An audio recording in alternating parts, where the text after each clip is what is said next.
PT1 और first unit test पहला exam देने जा रहे हो तो मुझे पता है कि आप सभी बच्चे अपने PT1 के लिए एक्साइटेड तो होंगे। सोच रहे होंगे कि पता नहीं क्वेश्चन पेपर कैसा सेट करेंगे हमारे टीचर्स, क्वेश्चंस का लेवल क्या होगा, इजी होंगे, डिफिकल्ट होंगे, तो पता नहीं PT1 में अच्छे मार्क्स आते हैं कि नहीं आते हैं। एक्चुअली इन सारे सवालों का बस एक ही जवाब है। अगर आप किसी भी परीक्षा के लिए तैयारी अच्छे से करते हो ना तो आप उस एग्जाम में परफॉर्म भी अच्छा कर पाते हो। सभी बच्चे PT1 के लिए तैयारी कर रहे होंगे, पढ़ाई कर रहे होंगे, सबका सिलेबस भी एक जैसा है, लेकिन जिससे वो अपने एग्जाम में बहुत अच्छा परफॉर्म कर पाता है और उसके मार्क्स भी फिर बहुत अच्छा आता है, सबसे अच्छा। PT1 और first unit test class 10th में आकर के पहला एग्जाम देने जा रहे हो तो मुझे पता है कि आप सभी बच्चे अपने PT1 के लिए एक्साइटेड तो होंगे। हाँ, नर्वस भी होंगे, डर तो बहुत ही ज़्यादा लग रहा होगा। सोच रहे होंगे कि पता नहीं क्वेश्चन पेपर कैसा सेट करेंगे हमारे टीचर्स, क्वेश्चंस का लेवल क्या होगा, इजी होंगे, डिफ़िकल्ट होंगे, क्वेश्चंस का पैटर्न क्या होगा। मम्मी पापा ने कहा था कि 10th में आकर के ना हर एग्ज़ाम में अच्छे नंबर आने चाहिए, तो पता नहीं PT1 में अच्छे मार्क्स आते हैं कि नहीं आते हैं। आई नो बेटा कि इस समय आप सभी बच्चों के दिमाग में ना कुछ ऐसे सवाल चल रहे होंगे, तो बेटा मैं ना आज इस वीडियो में आपके इन सारे सवालों के जवाब देने के लिए ही आई हूँ। एक्चुअली इन सारे सवालों का बस एक ही जवाब है और वो है तैयारी। अगर आप किसी भी परीक्षा के लिए तैयारी अच्छे से करते हो ना तो आप उस एग्ज़ाम में परफॉर्म भी अच्छा कर पाते हो, और अगर आपकी परफॉर्मेंस अच्छी है तो मार्क्स तो अपने आप अच्छे आ ही जाने हैं।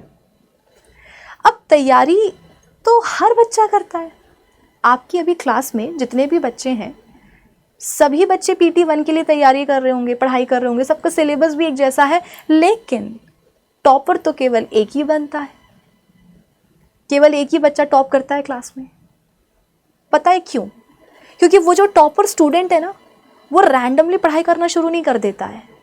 वो सबसे पहले अपने एग्ज़ाम के लिए एक प्रॉपर स्ट्रैटेजी बनाता है और फिर वो उस स्ट्रैटेजी को बहुत ही रिलीजियसली फॉलो करता है डे 1 से लास्ट डे तक, जिससे वो अपने एग्ज़ाम में बहुत अच्छा परफॉर्म कर पाता है और उसके मार्क्स भी फिर बहुत अच्छा आता है, सबसे अच्छा आता है।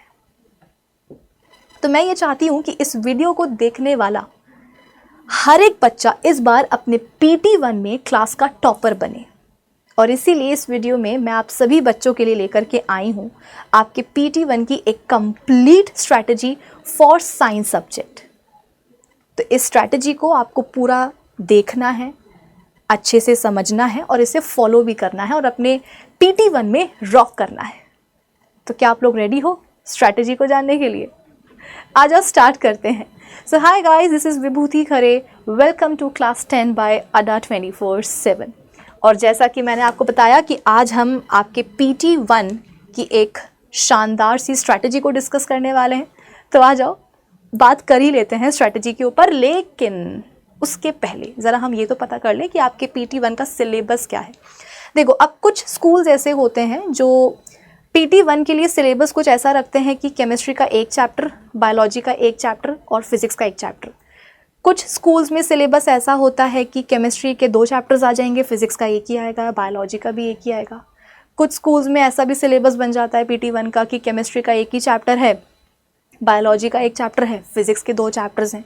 तो मोटा मोटा अगर हम देखें PT1 का आपका सिलेबस अगर हम बना के चलें तो केमिस्ट्री के फर्स्ट 2 चैप्टर्स यानी कि केमिकल रिएक्शंस एंड इक्वेशंस और acids, basis and salts. Biology के भी फर्स्ट 2 चैप्टर्स, एक हो जाएगा आपका लाइफ प्रोसेसेस, दूसरा हो जाएगा कंट्रोल एंड कोऑर्डिनेशन। फिजिक्स के भी 2 chapters, first 2 chapters light reflection and refraction, and second वाला हो जाएगा human I and the colourful world. तो ये बेटा मैंने आपके PT1 का जो है सिलेबस बना दिया है। केमिस्ट्री के 2 चैप्टर्स, फर्स्ट 2 चैप्टर्स, बायोलॉजी के भी फर्स्ट 2 चैप्टर्स और फिजिक्स के भी फर्स्ट 2 चैप्टर्स, यानी कि टोटल हमें मेहनत करनी है 6 चैप्टर्स के ऊपर। मैम 6? हाँ बेटा 6 चैप्टर्स पढ़ने हैं हमें, तभी तो PT1 में हम आग लगा पाएंगे। पढ़ाई करेंगे, मेहनत करेंगे, तभी तो बेटा उसका रिजल्ट अच्छा आएगा ना। तो ये 6 चैप्टर्स बेटा हमें पढ़ने हैं अपने PT1 के लिए, ठीक है। सिलेबस अपन ने सेट कर लिया है। अब उसके बाद में आपका अगला सवाल यही होने वाला है कि मैम सिलेबस तो हमने सेट कर लिया, लेकिन अब इस सिलेबस को पढ़ना कैसे है, कवर कैसे करना है मैम, वो भी तो बता दो। तो भाई वही तो बताने के लिए स्ट्रैटेजी लेकर के आई हूँ। आप देखो स्ट्रैटेजी जो है स्टार्ट हो गई है। अभी तक तो हम अपना सिलेबस ही पता कर रहे थे, अब सिलेबस को कैसे पढ़ना है उसको पढ़ने के लिए, सिलेबस को कवर करने के लिए ही मैं आपके लिए एक स्ट्रैटेजी लेकर के आई हूँ। अब वो मैं आपको बताने वाली हूँ। ठीक है, स्टार्ट कर रही हूँ मैं, ध्यान से सुनते जाओ। सबसे पहली बात तो ये है कि अब आपको करना क्या है, वो जो 6 चैप्टर्स अपन ने फिक्स कर लिए हैं अपने PT1 के लिए, हर एक चैप्टर के आपको लेक्चर्स देखने हैं। लेक्चर्स आपको कहाँ मिलेंगे, तो बेटा ये जो आपको चैनल दिख रहा होगा क्लास 10 बाय अड्डा 24/7, इसी चैनल पर आपको प्लेलिस्ट मिल जाएगी। ठीक है, जहाँ पर आपको जो 6 चैप्टर्स अपन ने लिए हैं PT1 के लिए, इन सारे ही मतलब कि 6 के 6 चैप्टर्स की जो प्लेलिस्ट है वो आपको मिल जाएगी, और उन प्लेलिस्ट पर आप जाइएगा और हर एक चैप्टर के जो लेक्चर्स हैं वो देख लीजिएगा। अब लेक्चर्स में बोल रही हूँ, हर एक चैप्टर के लेक्चर्स में बोल रही हूँ, इसका मतलब क्या कि मैं ये चाहती हूँ कि तुम सब बच्चे क्या करो, हर एक चैप्टर के टॉपिक वाइज लेक्चर्स देखो। वन शॉट का ऑप्शन अभी मैं आपको नहीं दूंगी बेटा, मैं आपको कई बार बता चुकी हूँ कि जो वन शॉट्स होते हैं ना, वो रिवीजन पर्पस के लिए बेस्ट होते हैं, कि आपने पूरा चैप्टर पढ़ लिया, सारे टॉपिक्स आपने पढ़ लिए, कॉन्सेप्ट पूरा आपको समझ में आ गया, अगले दिन आपका पेपर है तो आप चाह रहे हो कि मैं उस चैप्टर का रिवीजन कर लूँ, तो एग्ज़ाम के एक दिन पहले आप क्या कर रहे हो, उस चैप्टर का वन शॉट लेक्चर देख रहे हो कि 2 से 3 घंटे में पूरा चैप्टर जो है वो रिवाइज हो जाएगा। तो रिवीजन के लिए वन शॉट बेस्ट ऑप्शन है। लेकिन बेटा जब आप किसी चैप्टर को पहली बार पढ़ते हो, चैप्टर के टॉपिक्स को आप पहली बार पढ़ते हो, तो उसके लिए वन शॉट इनफ नहीं है, सफिशिएंट नहीं है।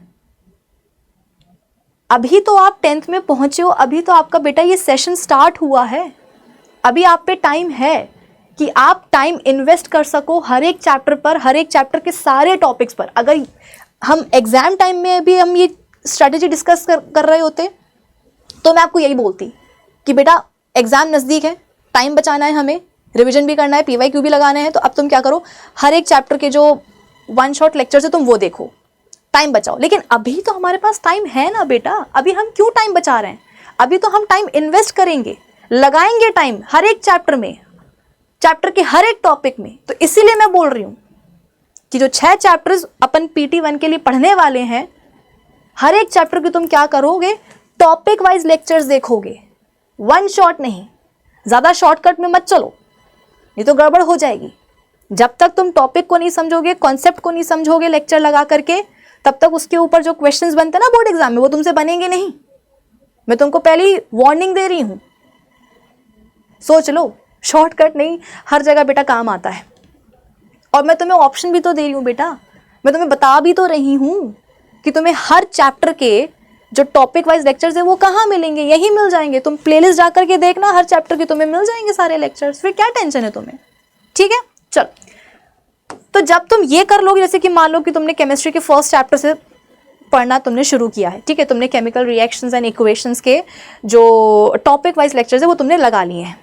अब फिर तुम क्या करोगे, उसी चैप्टर की तुम NCERT रीडिंग करोगे। आप बोलोगे कि मैम पहले NCERT पढ़ लेते हैं केमिकल रिएक्शंस एंड इक्वेशंस की, और फिर जो है ना जो लेक्चर्स हैं वो लगा लेंगे। नहीं, करने को तो तुम ये भी कर सकते हो, मैं मना नहीं करूंगी, लेकिन एक्चुअली बेटा पॉइंट ये है मेरा कि तुम्हारी जो NCERT है ना, वो है तो बहुत अच्छी, किसी ग्रंथ से कम नहीं है हमारे लिए, लेकिन NCERT में दिया भी सब कुछ है, लेकिन बहुत ही जम्बल्ड फॉर्म में दिया है, बहुत ही अनऑर्गेनाइज्ड फॉर्म में दिया है।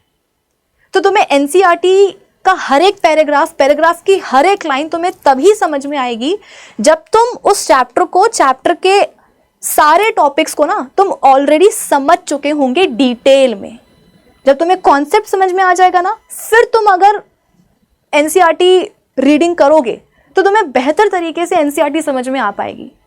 तुम ये खुद भी एक्सपेरिमेंट करके देख सकते हो। जैसे कि मान लो कि तुमने केमिस्ट्री के फर्स्ट चैप्टर को पढ़ना शुरू किया, या बायोलॉजी के तुमने फर्स्ट चैप्टर को पढ़ना शुरू किया है, ठीक है। न्यूट्रिशन जो प्रोसेस है वो तुम पहले क्या करो, उसको तुम NCERT से पढ़ लो और फिर बाद में उसके लेक्चर्स लगाओ। फिर जो सेकेंड प्रोसेस है रेस्पिरेशन वाली, उसके तुम सबसे पहले जो लेक्चर्स हैं वो देखो और फिर बाद में एनसीईआरटी लगाओ, तुम्हें डिफरेंस अपने आप बहुत ही क्लियरली समझ में आ जाएगा कि मैम रेस्पिरेशन के हमने पहले लेक्चर्स लगा लिए थे, रेस्पिरेशन टॉपिक को हमने समझ लिया था, इसके बाद में जब हमने एनसीईआरटी बुक को पढ़ा तो ज़्यादा बेहतर तरीके से समझ में आया। ये डिफरेंस तुम बेटा 100% जो ना खुद पता कर सकते हो। तो इसीलिए मैं आपसे बोल रही हूँ टाइम ज़्यादा वेस्ट हमें नहीं करना, क्योंकि अब हमारे PT1 बहुत नज़दीक है।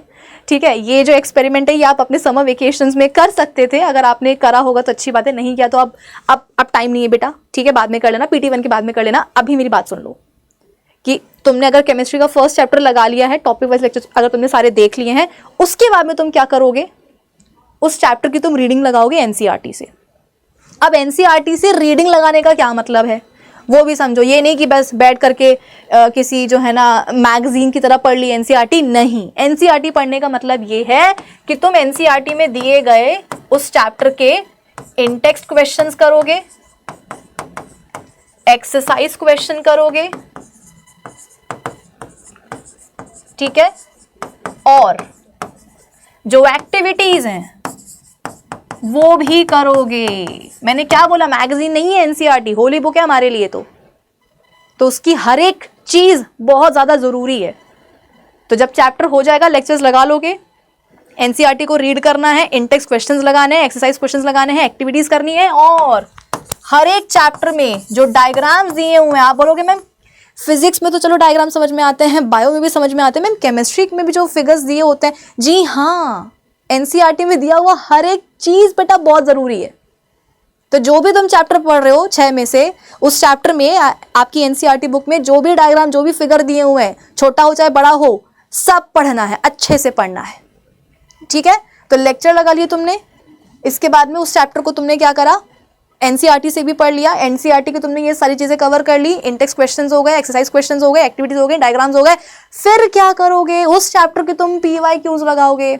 अब बच्चे यहाँ पर जो है ना मतलब कंफ्यूजन में आ जाते हैं, मतलब भूलते नहीं है, कंफ्यूज हो जाते हैं कि मैम PYQs, मैम कितने सालों के PYQs लगा लें, मैम पिछले 10 सालों की, मैम इतना तो टाइम ही नहीं है।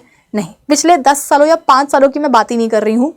PYQs लगाने का मतलब ये है बेटा, अभी जो इसी साल फरवरी मार्च में जो बोर्ड एग्जाम हुए हैं बच्चों के, ठीक है ना, तो रीसेंट ईयर का जो बेटा बोर्ड एग्जाम का क्वेश्चन पेपर है, तुम वो क्वेश्चन पेपर लगा लो। उसके भी कई सारे सेट्स होते हैं, तो 2 सेट लगा लो। मैं तुम्हें ये नहीं बोलूंगी बिल्कुल भी PYQ के नाम पे तुम क्या करो, पिछले 10 या 5 सालों के क्वेश्चंस लगाओ, नहीं। अभी उतने का भी टाइम नहीं है ना। वो भी टाइम आएगा जब अपन पिछले 10 सालों की PYQs लगाएंगे, लेकिन कब, फाइनल एग्जाम के टाइम पर, अभी नहीं। अभी तुम क्या करो, अभी जो रिसेंटली जो बोर्ड एग्जाम में जो पेपर बना था साइंस का, उसके 2-3 सेट्स अगर तुम लगा सकते हो, 2 तो लगा ही लो कम से कम, ठीक है ना। तो रिसेंट ईयर में ही जो क्वेश्चन पेपर आया है साइंस का, वो तुम लगा लो, उसके 2 सेट लगा लो। PYQ के नाम पे तुम्हें बस उतना करना है, ज्यादा मैं तुमको भटकाऊंगी नहीं, ठीक है। उसके बाद में इंपॉर्टेंट क्वेश्चंस। अब तुम अगर ये सोचते हो कि मैम इंपॉर्टेंट क्वेश्चंस पहले ही बता दो, तो मैंने क्या बोला, शॉर्टकट जिंदगी में बेटा काम नहीं आता, और पढ़ाई में तो शॉर्टकट बिल्कुल काम नहीं आता कि मैम 1 शॉट देख लेंगे, मोस्ट इंपॉर्टेंट क्वेश्चंस लगा लेंगे। कर लो, लगा लो, लेकिन फिर मार्क्स जो है ना बेटा, टॉपर वाले एक्सपेक्ट मत करना। टॉपर ने हर एक चीज करी होती है, हर एक टॉपिक का लेक्चर लगाया होता है, हर एक टॉपिक को एनसीईआरटी से रीड किया होता है, हर एक Intex question, exercise question, physics में तो आपके एग्जाम्पल्स भी होते हैं, हर एक एक्टिविटी, हर एक डायग्राम को अच्छे से समझा होता है, दिमाग में रखा होता है, तब जाकर के वो अच्छे नंबर लेकर के आता है। तो 1 शॉट और इंपॉर्टेंट क्वेश्चंस को कर लेने से तुम्हारे नंबर आ जाएंगे, मैं मना नहीं कर रही हूँ, पास तो तुम हो ही जाओगे, जाहिर सी बात है। लेकिन क्या मतलब है बेटा ऐसी पढ़ाई करने का। मैंने क्या बोला कि अभी तो तुम आए हो यार 10th में, थोड़ा टाइम लगाओ ना पढ़ाई पर, क्यों इतना शॉर्टकट, मतलब कहाँ तुम टाइम बचा करके तुम कहाँ जाओगे, हैं कहाँ जाओगे। चलो, फिर उसके बाद में बेटा आपका मॉक टेस्ट भी होगा। अब आप बोलोगे कि मैम ये मॉक टेस्ट क्या होता है, क्योंकि जैसा कि मैंने आपको बताया कि तुम अपने जीवन में पहली बार 10th में आकर के 10th का कोई एग्जाम देने वाले हो, तो उसके लिए मैं चाहती हूँ कि तुम थोड़ा सा पहले से प्रिपेयर हो जाओ। तो इसीलिए जब अपन ये 6 के 6 चैप्टर्स कवर कर लेंगे, PYQs एंड MIQs सब कुछ कर लेंगे, फिर आपका एक मॉक टेस्ट होगा।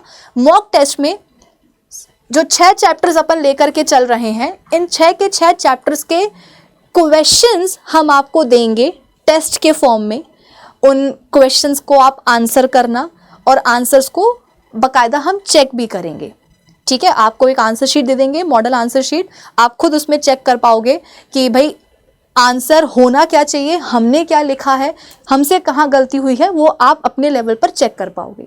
तो इससे होगा ये कि भाई जब आप PT1 देने जाओगे ना, तो आप कहीं ना कहीं कॉन्फिडेंट बहुत ज़्यादा रहोगे कि हाँ हमने तो मॉक टेस्ट दे दिया था, तो अब हम कॉन्फिडेंट हैं, ठीक है।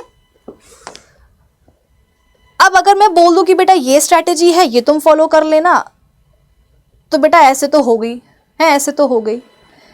मेहनत करके अगर स्ट्रैटेजी बनाई है तो फिर ये मेरी रिस्पॉन्सिबिलिटी बनती है कि मैं ये मेक श्योर करूं कि तुम इस स्ट्रैटेजी को फॉलो भी करो। और इसीलिए मैं लेकर के आई हूं आप सभी बच्चों के लिए एक प्लानर, 7 डेज प्लानर, जिसमें कि हम इसी स्ट्रैटेजी को फॉलो करते हुए आपके उन 6 चैप्टर्स को यानी कि PT1 के सिलेबस को कवर करेंगे। और इसमें अकेले मैं नहीं हूं बेटा, जो आपके फिजिक्स और बायोलॉजी के एजुकेटर हैं राघवेंद्र सर, हम दोनों मिल करके इस प्लानर के अकॉर्डिंग जो है आपकी क्लासेस लेंगे और सिलेबस जो है वो कवर करेंगे, ठीक है। शुरू कब से हो रहा है? तो बेटा ये हम स्टार्ट करेंगे 30 जून से, ठीक है। 30 जून से हम स्टार्ट करेंगे और डे 1 में आपको मिल जाएगा फिजिक्स, जो सेकेंड डे होगा उसमें आप पढ़ोगे बायोलॉजी, 3rd डे में केमिस्ट्री, 4th डे में फिजिक्स, 5th डे बायोलॉजी पढ़ोगे, 6th डे केमिस्ट्री पढ़ोगे और 7th डे होगा आपका प्रैक्टिस सेशन, जहां पर वही मोस्ट इंपॉर्टेंट क्वेश्चंस जो है हम आपको करवाएंगे। तो स्ट्रैटेजी मैंने आपको बता दी है मोटी मोटी कि आपको किस तरीके से हर एक चैप्टर के टॉपिक्स को कवर करना है, हर एक चैप्टर को आपको किस तरीके से पढ़ना है वो मैंने आपको बता दिया है। तो क्लासेस तो बेटा आपकी शुरू होंगी 30 जून से, है ना। ये जो प्लानर है ये अपन स्टार्ट करेंगे फॉलो करना 30 जून से, लेकिन उसके पहले आपको क्या करना है, जो मैंने आपको ये चीज़ बताई है कि हर एक चैप्टर के टॉपिक वाइज लेक्चर्स अगर तुमने देख लिए हैं बहुत अच्छी बात है, नहीं देखे हैं बेटा तो अब देख लो, तुम्हारे पास अभी भी टाइम है 30 जून तक का, ठीक है। NCERT की रीडिंग लगा लो, PYQs MIQs, मतलब ऐसा नहीं है कि यहाँ पर हम आपको चैप्टर नहीं पढ़ाएंगे, लेकिन अगर आप खुद भी अपने लेवल पे पढ़ करके एक बेसिक आइडिया रख लो दिमाग में, तो ये जो सेशंस होंगे ये लाइव सेशंस होंगे, तो ये आपके लिए ज़्यादा फ्रूटफुल रहेंगे, क्योंकि आप ऑलरेडी क्या कर चुके होंगे, चैप्टर्स को पढ़ चुके होंगे, टॉपिक के बारे में कुछ ना कुछ तो ऑलरेडी आपके दिमाग में होगा ही होगा। तो जब आप इन लाइव सेशंस में आकर के पढ़ोगे हमसे, तो आपको कहानी और अच्छे से समझ में आ पाए, ठीक है। अच्छा, वो बच्चे जो बोलेंगे कि मैम हमारे तो केवल 5 ही चैप्टर आ रहे हैं या 3 ही चैप्टर आ रहे हैं या 2 ही चैप्टर आ रहे हैं, बेटा ये जो सिलेबस है मैंने मोटा मोटा बना के रखा है ताकि इसमें सारे ही स्कूल्स कवर हो जाए, सारे ही बच्चे कवर हो जाएं, है ना। तो अगर आपके PT1 में बायोलॉजी का एक ही चैप्टर आ रहा है या फिजिक्स का एक ही चैप्टर आ रहा है तो कोई दिक्कत की बात नहीं है, जो चैप्टर आ रहे हैं आप वो पढ़ लो, उनकी जो क्लासेस होंगी वो देख लेना, ठीक है। तो कुछ इस तरीके से ये स्ट्रैटेजी मैंने आपको बता दी है। प्लानर जो है बेसिकली मैंने आपके साथ शेयर कर दिया है, 30 जून से आपकी क्लासेस शुरू हो जाएंगी, ये मैं आपको बता चुकी हूँ। और 7 डेज में हम किस तरीके से पढ़ाई करेंगे वो भी मैंने आपको बता दिया है। अब अगर आप और भी मुझसे बातें करना चाहते हो, कुछ और भी आपके सवाल हैं स्ट्रैटेजी या प्लानर को लेकर के, तो आप मुझसे पूछ सकते हो। कहाँ पूछ सकते हो बेटा? तो मेरे टेलीग्राम चैनल में आप ज्वाइन कर सकते हो। मेरा टेलीग्राम चैनल की जो लिंक है वो इसी वीडियो के डिस्क्रिप्शन बॉक्स में डली हुई है, डिस्क्रिप्शन बॉक्स में जाना, ठीक है। मेरे टेलीग्राम चैनल की लिंक डली हुई है, उस पर आप जैसे ही क्लिक करोगे आप पहुंच जाओगे मेरे चैनल पर, उसको ज्वाइन कर लेना।